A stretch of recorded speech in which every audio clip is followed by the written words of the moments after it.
آج کے دور کا عالم تو یہ ہے کہ بات کرتے وقت یہ بات اکثریت میں سوچی ہی نہیں جاتی کہ میں جو بات کر رہا ہوں وہ اگلے کو ٹھیس پہنچا سکتی ہے یا اگلے کا دل دکھا سکتی ہے۔ ہم نے دیکھا ہوگا کہ انسان غصے میں کوئی ایسی ویسی بات کر دیتا ہے جس کا بعد میں پچھتاوا رہتا ہے، جس کا کوئی فائدہ نہیں۔ اس چیز کو چند اصولوں کے تحت ہی ختم کیا جا سکتا ہے جو کہ اس بیماری کا توڑ ہے۔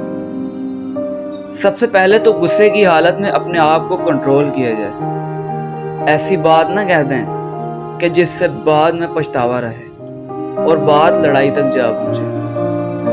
غصہ تمام لڑائیوں کی جڑ ہے۔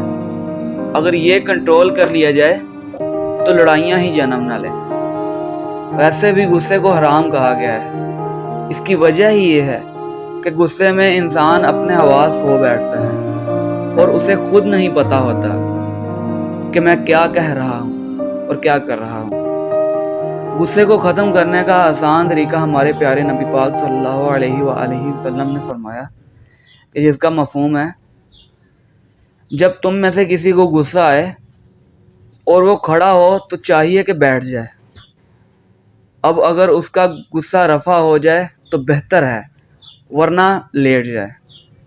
غصہ کی حالت میں کھڑا رہنے کی بجائے بیٹھ جانے میں حکمت یہ ہے کہ عام طور پر غصہ کے وقت انسان بے قابو ہو جاتا ہے، اور اگر وہ غصہ کے وقت کھڑا ہو تو اس بات کا زیادہ خوف ہے کہ وہ کوئی ایسی حرکت کر گزرے گا جس سے بعد میں پریشانی اٹھانی پڑے گی۔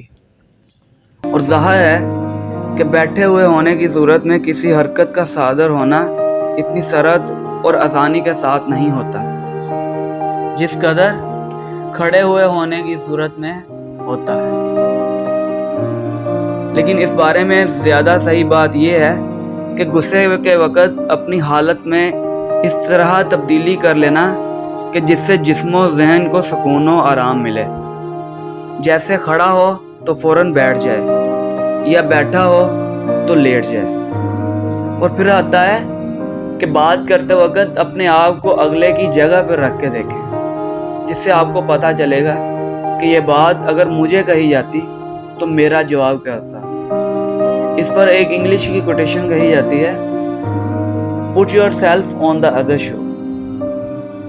مطلب اپنے آپ کو اگلے کی جگہ پہ رکھ کے دیکھو، جس سے یہ چیز واضح ہوتی ہے کہ کیا صحیح ہے اور کیا غلط۔ تو اس لیے ہمیں اس اصول کو بھی اہمیت دینی چاہیے جو اس بیماری کو ختم کرنے میں مددگار ثابت ہو سکتی ہے، اور زندگی میں بھی اس اصول کو اپنا کر بہت فائدہ اٹھا سکتے ہیں۔ تو آئیے ہم عہد کریں کہ اس بات کا خوب خیال رکھیں گے کہ محبت پیدا کریں گے نہ کہ نفرت، کسی کا دل نہیں دکھائیں گے۔ اللہ تعالیٰ سے دعا ہے کہ اللہ تعالیٰ ہمیں اس پر عمل کرنے کی توفیق عطا فرمائے۔